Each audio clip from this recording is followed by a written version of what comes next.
Muy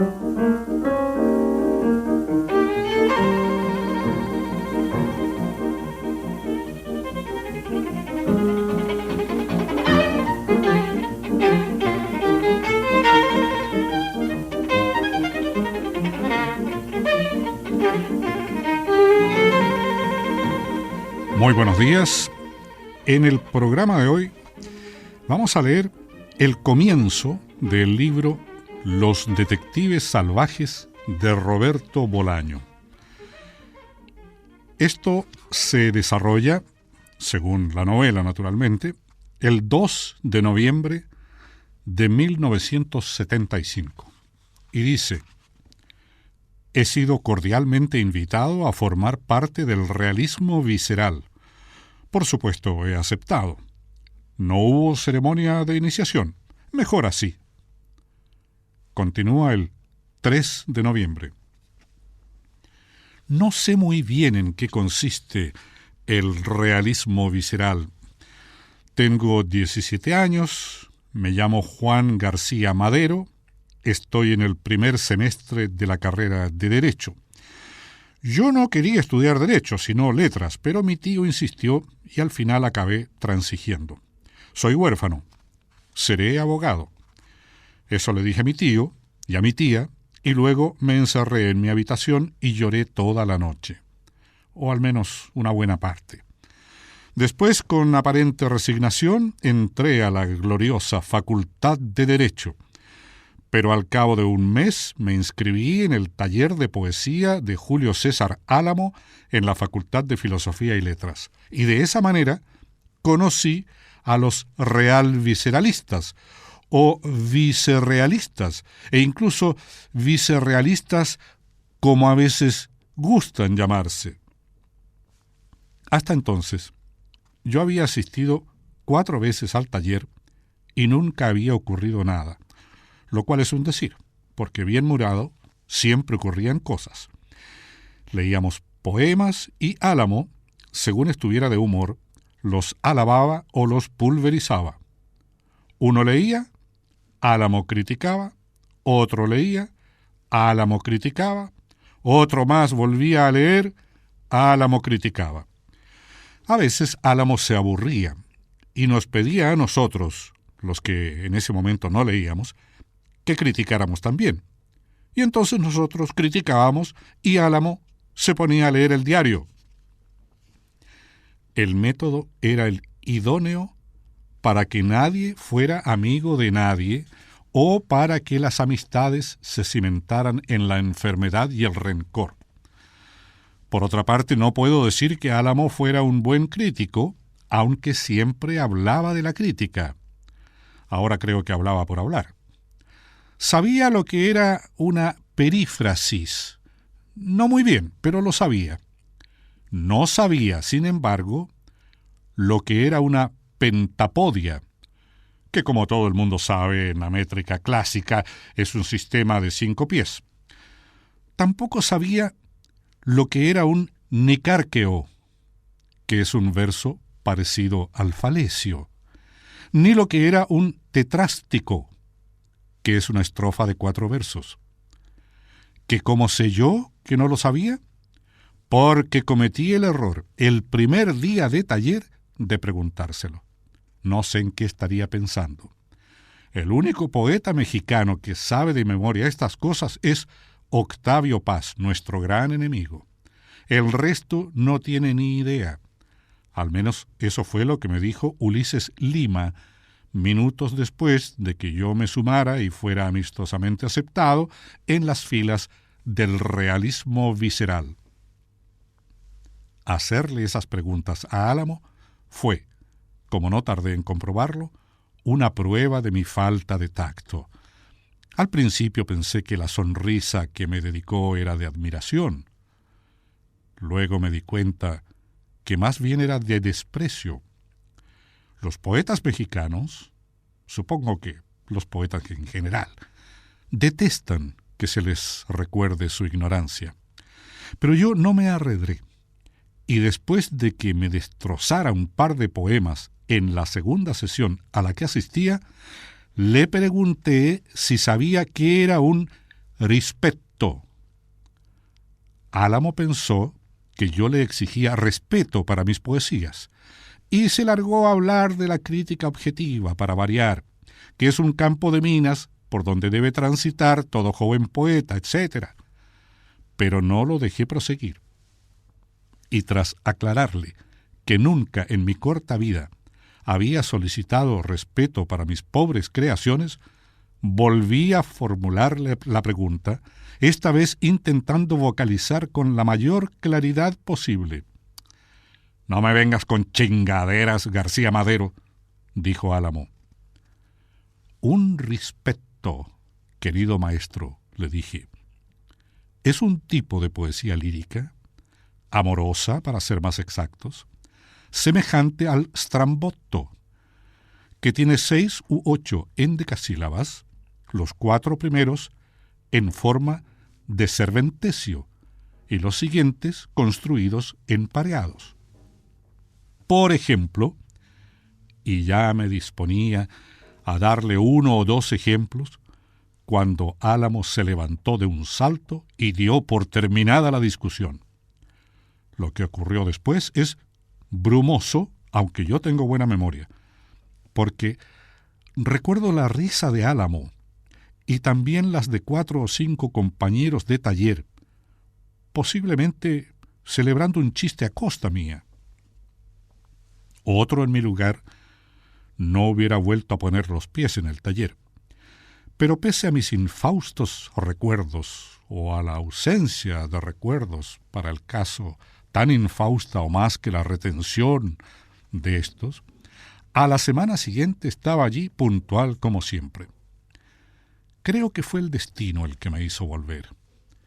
Era mi 5ª sesión en el taller de Álamo, pero bien pudo ser la 8ª o la 9ª, porque últimamente he notado que el tiempo se pliega o se estira a su arbitrio. Bueno, y la tensión, la corriente alterna de la tragedia, se mascaba en el aire sin que nadie acertara a explicar a qué era debido. Para empezar, estábamos todos, los 7 aprendices de poetas inscritos inicialmente, algo que no había sucedido en las sesiones precedentes. También estábamos nerviosos. El mismo Álamo, de común tan tranquilo, no las tenía todas consigo. Por un momento pensé que tal vez había ocurrido algo en la universidad, una balacera en el campus de la que yo no me hubiera enterado, una huelga sorpresa, el asesinato del decano de la facultad, el secuestro de algún profesor de filosofía o algo por el estilo. Pero nada de esto había sucedido, y la verdad era que nadie tenía motivos para estar nervioso. Al menos, objetivamente, nadie tenía motivos. Pero la poesía, la verdadera poesía, es así. Se deja presentir, se anuncia en el aire, como los terremotos que, según dicen, presienten algunos animales especialmente aptos para tal propósito. Estos animales son las serpientes, los gusanos, las ratas y algunos pájaros. Lo que sucedió a continuación fue atropellado, pero dotado de algo que, a riesgo de ser cursi, me atrevería a llamar maravilloso. Llegaron 2 poetas realvisceralistas y Álamo, a regañadientes, nos los presentó, aunque solo a uno de ellos conocía personalmente. Al otro lo conocía de oídas, o le sonaba su nombre, o alguien le había hablado de él, pero igual lo presentó. No sé qué buscaban ellos allí. La visita parecía de naturaleza claramente beligerante, aunque no exenta de un matiz propagandístico y proselitista. Al principio, los realvisceralistas se mantuvieron callados o discretos. Álamo, a su vez, adoptó una postura diplomática, levemente irónica, de esperar los acontecimientos, pero poco a poco, ante la timidez de los extraños, se fue envalentonando y al cabo de media hora El taller ya era el mismo de siempre, y entonces comenzó la batalla. Los realvisceralistas pusieron en entredicho el sistema crítico que manejaba Álamo. Este, a su vez, trató a los realvisceralistas de surrealistas de pacotilla y de falsos marxistas, siendo apoyado en el embate por 5 miembros del taller. Es decir, todos, menos un chavo muy delgado que siempre iba con un libro de Lewis Carroll y que casi nunca hablaba. Y yo, actitud que con toda franqueza me dejó sorprendido, pues los que apoyaban con tanto ardimiento a Álamo eran los mismos que recibían en actitud estoica sus críticas implacables y que ahora se revelaban, algo que me pareció sorprendente, como sus más fieles defensores. En ese momento decidí poner mi grano de arena y acusé a Álamo de no tener idea de lo que era un rispetto. Paladinamente, los realvisceralistas reconocieron que ellos tampoco sabían lo que era, pero mi observación les pareció pertinente y así lo expresaron. Uno de ellos me preguntó qué edad tenía. Yo dije que 17 años e intenté explicar una vez más lo que era un rispetto. Álamo estaba rojo de rabia. Los miembros del taller me acusaron de pedante. Incluso uno dijo que yo era un academicista. Pero los realvisceralistas me defendieron. Ya lanzado entonces le pregunté a Álamo y al taller en general si por lo menos se acordaban de lo que era un nicárqueo o un tetrástico, y nadie supo responderme. La discusión no acabó, contra lo que yo esperaba, en una madriza general. Tengo que reconocer que me hubiera encantado. Y aunque uno de los miembros del taller le prometió a Ulises Lima que algún día le iba a romper la cara, al final no pasó nada. Quiero decir, nada violento. Aunque yo reaccioné a la amenaza, que repito, no iba dirigida contra mí, asegurándole al amenazador que me tenía a su entera disposición en cualquier rincón del campus, en el día y a la hora que quisiera. El cierre de la velada fue sorprendente. Álamo desafió a Ulises Lima a que leyera uno de sus poemas. Este no se hizo de rogar y sacó de un bolsillo de la chamarra unos papeles sucios y arrugados. ¡Qué horror!, pensé, este pendejo se ha metido él solo en la boca del lobo. Cerré los ojos, creo, de pura vergüenza. Hay momentos para recitar poesías y hay momentos para boxear. Y para mí aquel era uno de estos últimos. Cerré los ojos, como ya dije, y oí carraspear a Lima. Oí el silencio, si eso es posible, aunque lo dudo. El silencio algo incómodo que se fue haciendo a su alrededor. Y finalmente oí su voz, que leía el mejor poema que yo jamás había escuchado. Después, Arturo Belano se levantó y dijo que andaban buscando poetas que quisieran participar en la revista que los realvisceralistas pensaban sacar. A todos les hubiera gustado apuntarse, pero después de la discusión se sentían algo corridos y entonces nadie abrió la boca. Cuando el taller terminó, más tarde de lo usual, me fui con ellos hasta la parada de camiones. Era demasiado tarde, ya no pasaba ninguno. Así es que decidimos tomar juntos un pecero hasta Reforma y de allí nos fuimos caminando hasta un bar de la calle Bucareli, en donde estuvimos hasta muy tarde hablando de poesía. En claro, no saqué muchas cosas. El nombre del grupo, de alguna manera, es una broma y de alguna manera es algo completamente en serio. Creo que hace muchos años hubo un grupo vanguardista mexicano llamado los realvisceralistas, pero no sé si fueron escritores o pintores o periodistas o revolucionarios. Estuvieron activos, tampoco lo tengo muy claro, en la década de los 20 o de los 30.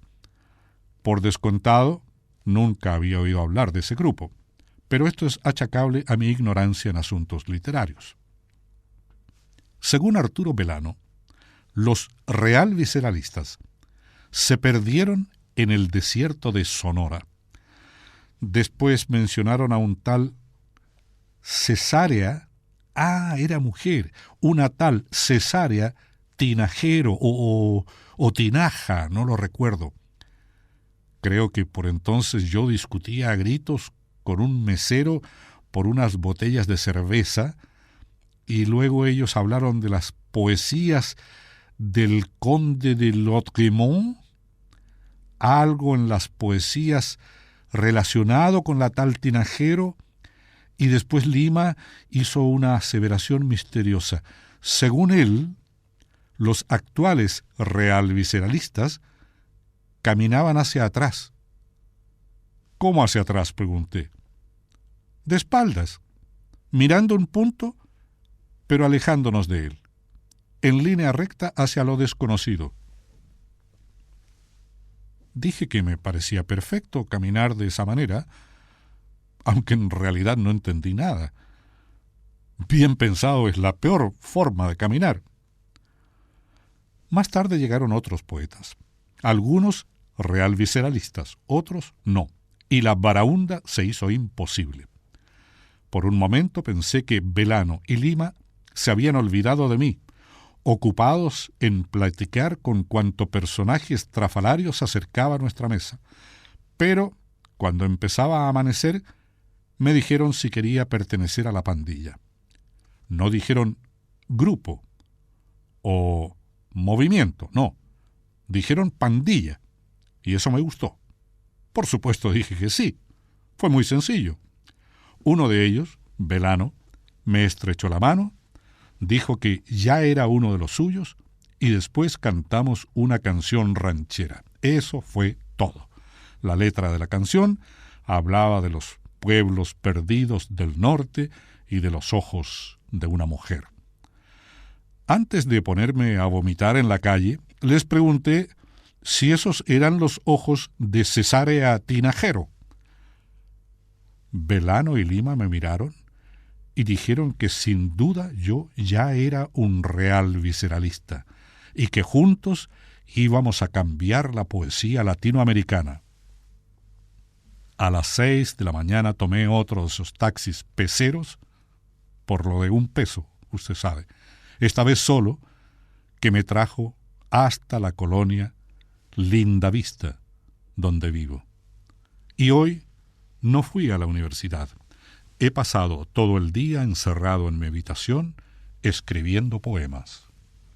El 4 de noviembre volví al bar de la calle Bucareli, pero los realvisceralistas no han aparecido. Mientras los esperaba, me dediqué a leer y a escribir. Los habituales del bar, un grupo de borrachos silenciosos y más bien patibularios, no me quitaron la vista de encima. Resultado de 5 horas de espera, 4 cervezas, 4 tequilas, un plato de sopes que dejé a medias, porque estaban semipodridos, lectura completa del último libro de poemas de Álamo, que llevé expresamente para burlarme de él con mis nuevos amigos, 7 textos escritos a la manera de Ulises Lima, el primero sobre los sopes que olían a ataúd y el segundo sobre la universidad, la veía destruido, el tercero también, yo corría desnudo en medio de una multitud de zombies, y el cuarto era sobre la luna del Distrito Federal, el quinto sobre un cantante muerto, el sexto sobre una sociedad secreta que vivía bajo las cloacas de Chapultepec, y el séptimo sobre un libro perdido y sobre la amistad. Y retomando, o más exactamente leí el único poema que conozco de Ulises Lima, y que no leí, sino que escuché, y una sensación física y espiritual de soledad. Un par de borrachos intentaron meterse conmigo, pero pese a mi edad, tengo suficiente carácter como para plantarle cara a cualquiera. Una mesera, se llama Brígida, según supe, y decía recordarme desde la noche que pasé allí con Velano y Lima, me acarició el pelo. Fue una caricia como al descuido, mientras iba a atender otra mesa. Después se sentó un rato conmigo e insinuó que tenía el pelo demasiado largo. Era simpática, pero preferí no contestarle. A las 3 de la mañana volví a casa. Los realvisceralistas no aparecieron. ¿Es que no los volveré a ver nunca más? 5 de noviembre. Sin noticias de mis amigos. Desde hace 2 días no voy a la facultad. Tampoco pienso volver al taller de Álamo. Esta tarde fui otra vez al Encrucijada Veracruzana, que así se llama este bar de Bucareli, pero ni rastro de los realvisceralistas. Es curioso, las mutaciones que sufre un establecimiento de esta naturaleza, visitado por la tarde o por la noche e incluso por la mañana. Cualquiera diría que se trata de bares diferentes. Esta tarde el local parecía mucho más cochambroso de lo que en realidad es. Los personajes patibularios de la noche aún no hacen acto de presencia. La clientela es, como diría, más huidiza, más transparente, también más pacífica. 3 oficinistas de baja estofa, probablemente funcionarios, completamente borrachos, un vendedor de huevos de caguama con la cesta vacía, 2 estudiantes de prepa, un señor canoso sentado a una mesa comiendo enchiladas. Las meseras también son diferentes. A las 3 de hoy no las conocía, aunque una de ellas se me acercó y me dijo de golpe, «Tú debes ser el poeta». La afirmación me turbó, pero también, debo reconocerlo, me halagó. «Sí, señorita, soy poeta. ¿Pero usted cómo lo sabe?» «Brígida me habló de ti». «Ah, Brígida, la camarera». ¿Y qué fue lo que dijo?», le dije sin atreverme todavía a tutearla. «Pues que escribías unas poesías muy bonitas». «Eso ella no puede saberlo. Nunca ha leído nada mío», dije ruborizándome un poco, pero cada vez más satisfecho del giro que iba tomando la conversación. También pensé que Brígida sí pudo haber leído algunos de mis versos por encima de mi hombro. Bueno, eso ya no me gustó tanto. La camarera, de nombre Rosario, me preguntó si le podía hacer un favor. Hubiera debido decir «depende», como me ha enseñado mi tío, hasta la extenuación. Pero yo soy así y dije «Órale, ¿de qué se trata?». «Me gustaría que me hicieras una poesía», dijo ella. «Eso está hecho. Cualquier día de estos te la hago», dije, tuteándola por primera vez, y ya embalado, pidiéndole que me trajera otro tequila. «Yo te invito a la copa», dijo ella, «pero la poesía me la haces ahora». Intenté explicarle que un poema no se escribía así como así.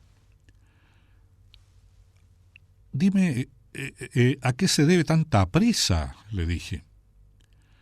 La explicación que me dio fue un tanto vaga. Según parece, se trataba de una promesa hecha a la Virgen de Guadalupe, algo relacionado con la salud de alguien, un familiar muy querido y muy añorado, que había desaparecido y vuelto a aparecer. Pero claro, ¿qué pintaba un poema en todo esto?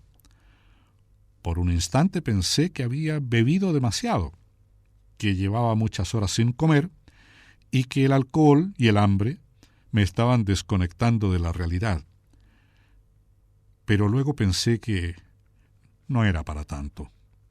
Precisamente una de las premisas para escribir poesía preconizadas por el realismo visceralista, si mal no recuerdo, aunque la verdad es que no pondría la mano al fuego, era la desconexión transitoria con cierto tipo de realidad.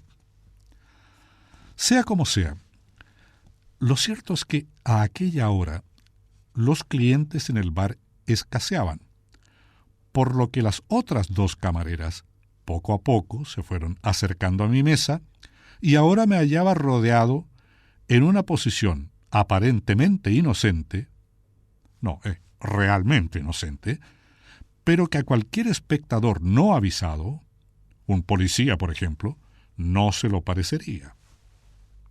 Un estudiante sentado y 3 mujeres de pie a su lado, una de ellas rozando su hombro y brazo izquierdo con su cadera derecha, las otras 2 con los muslos pegados al borde de la mesa, borde que seguramente dejaría marcas en esos muslos, sosteniendo una inocente conversación literaria, pero que, vista desde la puerta, podría parecer cualquier otra cosa. Por ejemplo, un proxeneta en plena plática con sus pupilas.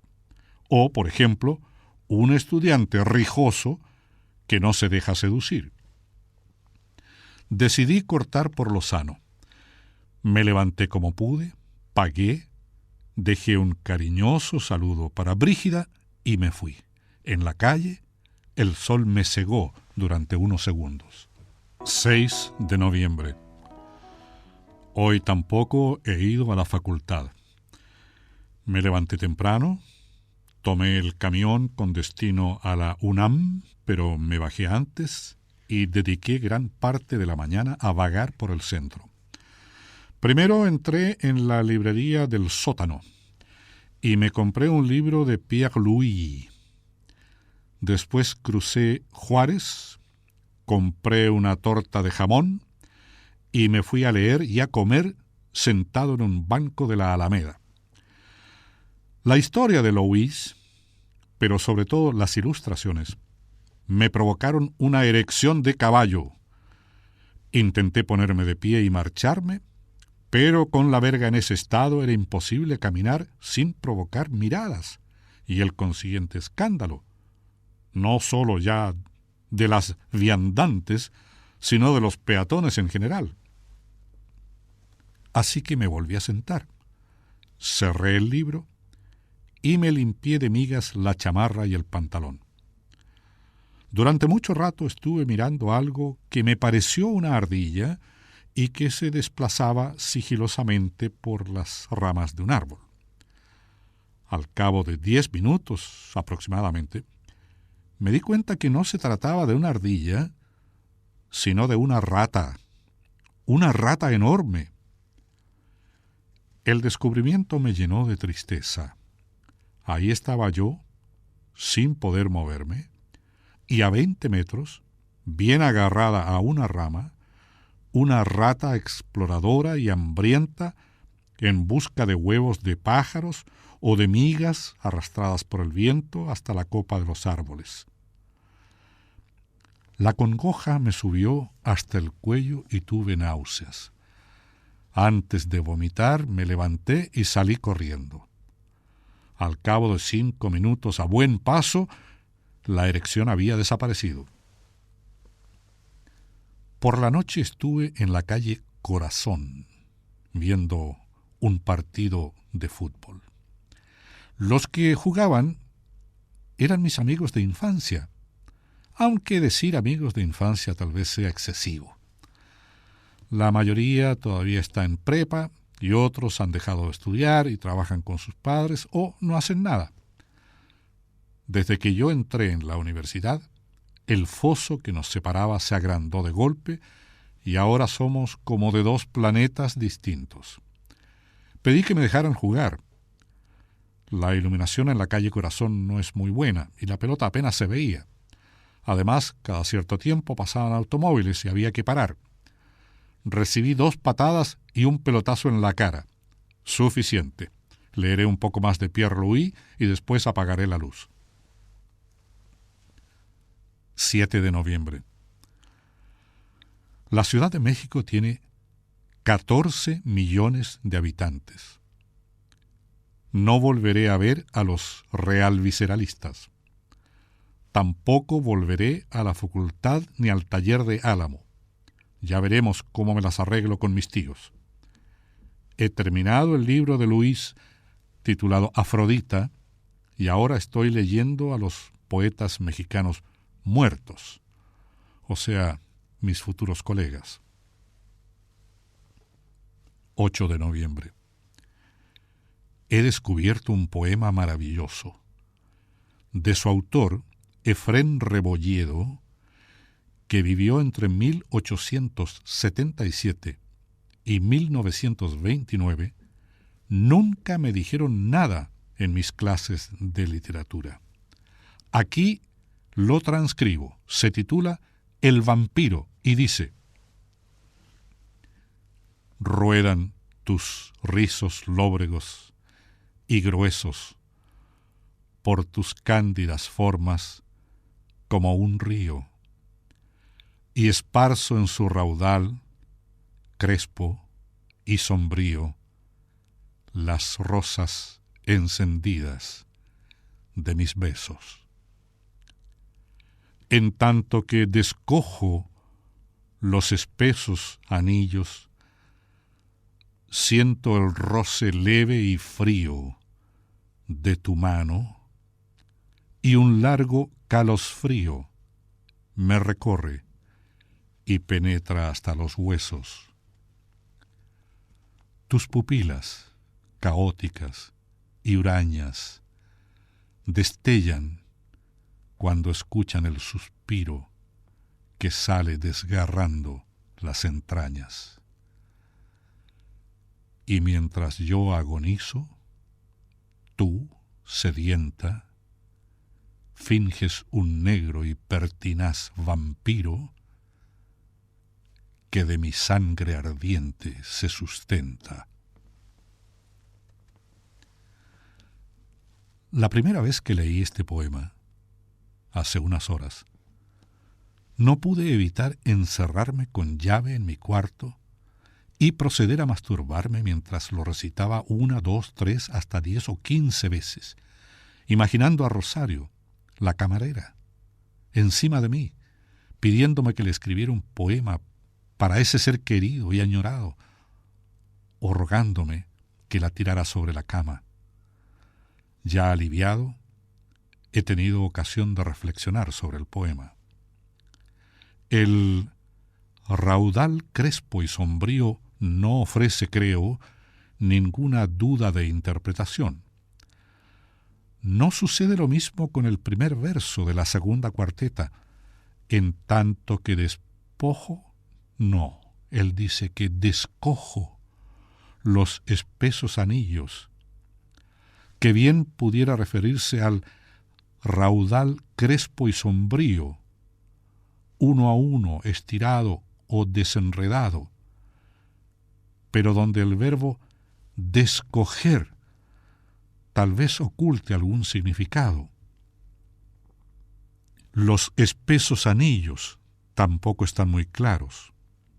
¿Son los rizos del vello púbico? ¿Los rizos de la cabellera del vampiro? ¿O son diferentes entradas al cuerpo humano? Creo que la lectura de Pierre Louis aún gravita en mi ánimo.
9 de noviembre. He decidido volver a la encrucijada veracruzana no porque espere encontrar a los realviceralistas, sino por ver una vez más a Rosario. Le he escrito unos versitos. Hablo de sus ojos y del interminable horizonte mexicano, de las iglesias abandonadas y de los espejismos de los caminos que conducen a la frontera. No sé por qué, creo que Rosario es de Veracruz o de Tabasco, incluso puede ser de Yucatán. ¿Acaso lo mencionó ella? Puede que sea imaginación mía también. Tal vez la confusión está propiciada por el nombre del bar. Y Rosario no sea ni veracruzana ni yucateca, sino del Distrito Federal. En todo caso, he creído que unos versos que evoquen tierras diametralmente distintas de las suyas, en el supuesto de que sea veracruzana, resultarán más prometedores, al menos en lo que a mis intenciones respecta. Después pasará lo que tenga que pasar. Esta mañana he deambulado por los alrededores de la villa pensando en mi vida. El futuro no se presenta muy brillante, máxime si continúo faltando a clases. Sin embargo, lo que me preocupa de verdad es mi educación sexual. No puedo pasarme la vida haciéndome pajas.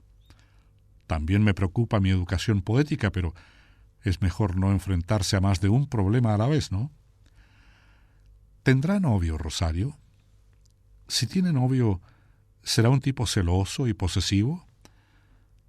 Es demasiado joven para estar casada, pero tampoco puede descartarse esa posibilidad. Creo que le gusto. Eso resulta evidente. 10 de noviembre. Encontré a los realviceralistas. Rosario es de Veracruz. Todos los realviceralistas me dieron sus respectivas direcciones y yo a todos les di la mía. Las reuniones se celebran en el Café Quito, en Bucareli, un poco más arriba del Encrucijada, y en la casa de María Font, también en la colonia Condesa, o en la casa de la pintora Catalina O'Hara, en la colonia Coyoacán. Por lo demás, todo terminó bien, aunque estuvo a punto de acabar en tragedia. Las cosas sucedieron así. Llegué a eso de las 8 de la noche al bar Encrucijada. Estaba lleno y la concurrencia no podía ser más miserable y patibularia. En un rincón incluso había un ciego que tocaba el acordeón y cantaba. Pero yo no me arredré y me acodé en el primer hueco que vi en la barra. Rosario no estaba. Se lo pregunté a la camarera que me atendió, y ésta me trató de veleta, de caprichoso y de presumido, con una sonrisa, eso sí, como si no le pareciera mal del todo. Francamente, no entendí qué quería decir. Después le pregunté de dónde era Rosario, y ella me dijo que de Veracruz. También le pregunté de dónde era ella. ¿Del mero Distrito Federal?, dijo. ¿Y tú? Yo soy el jinete de Sonora, le dije de golpe y sin venir a cuento, porque en realidad nunca he estado en Sonora. Ella se rió, y así hubiéramos podido seguir de plática durante un buen rato, pero se tuvo que ir a atender una mesa. Brígida, en cambio, sí que estaba. Y cuando ya iba por mi segundo tequila, se acercó y me preguntó qué pasaba. Brígida es una mujer de rostro ceñudo, melancólico, ofendido. La imagen que tenía de ella era distinta, pero aquella vez yo estaba borracho, y ahora no. Le dije, ¿qué hubo, Brígida? ¿Cuántos años? Intentaba dar una impresión de desenvoltura, incluso de alegría, aunque no puedo decir que me hallara alegre. Brígida me cogió una mano y se la llevó al corazón. Al principio di un salto, y mi primera intención fue apartarme de la barra, tal vez corriendo, pero me aguanté. ¿Lo sientes?, me dijo. ¿Qué? Mi corazón, pendejo. ¿No lo sientes latir? Con las yemas de los dedos exploré la superficie que se me ofrecía. La blusa de lino y los pechos de Brígida, enmarcados por un sostén que adiviné muy pequeño para contenerlos. Pero ni rastro de latidos. No siento nada, dije con una sonrisa. Mi corazón, buey, ¿no lo escuchas latir? ¿No sientes cómo se rompe de a poco? Oye, perdona, pero no escucho nada. ¿Cómo vas a escuchar con la mano, cabrón? Solo te pido que sientas. ¿No sienten nada tus dedos? La verdad, no. Tienes la mano helada, dijo entonces Brígida. ¡Qué dedos más bonitos! ¿Cómo se nota que no has tenido que trabajar nunca? Me sentí mirado, estudiado, taladrado. A los borrachines patibularios que estaban en la barra les había interesado la última observación de Brígida. Preferí de momento no enfrentarme a ellos y declaré que se equivocaba, que por supuesto tenía que trabajar para pagarme mis estudios. Brígida ahora aprisionaba mi mano como si estuviera leyendo las líneas de mi destino. Eso me interesó y me despreocupé de los potenciales espectadores. «No seas víbora», dijo. «Conmigo no necesitas mentir, te conozco. Eres un hijito de papá, pero tienes grandes ambiciones. Y tienes suerte. Llegarás a donde te propongas. Aunque aquí veo que te extraviarás varias veces, por culpa tuya, porque no sabes lo que quieres. Necesitas una piel que esté contigo en las buenas y en las malas. ¿Me equivoco?» No, perfecto, sigue. Conforme, pero aquí no, dijo Brígida. Estos mamones chismosos no tienen por qué enterarse de tu destino, ¿verdad? Por primera vez me atreví a mirar abiertamente a los lados. 4 o 5 borrachines patibularios seguían con atención las palabras de Brígida. Uno incluso contemplaba mi mano con fijeza sobrenatural, como si se tratara de su propia mano. Les sonreí a todos, no fuera a ser que se enfadaran, dándoles a entender de esa manera que yo no tenía nada que ver en este asunto. Brígida me pellizcó el dorso de la mano. Tenía los ojos ardientes, como si estuviera a punto de iniciar una pelea o de echarse a llorar. «Aquí no podemos hablar. Sígueme». La vi cuchichear con una de las meseras y luego me hizo una seña. El bar Encrucijada Veracruzana estaba lleno y sobre las cabezas de los parroquianos se elevaba una nube de humo junto con la música de acordeón del ciego. Miré la hora. Eran casi las 12. El tiempo, pensé, se iba volando. Y entonces la seguí.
En la lectura, hoy fueron las primeras páginas, el comienzo del libro Los Detectives Salvajes de Roberto Bolaño. Y en la música era el guitarrista Ricardo Cobo en composiciones de diversos autores latinoamericanos. Muchas gracias por su compañía y hasta la próxima semana.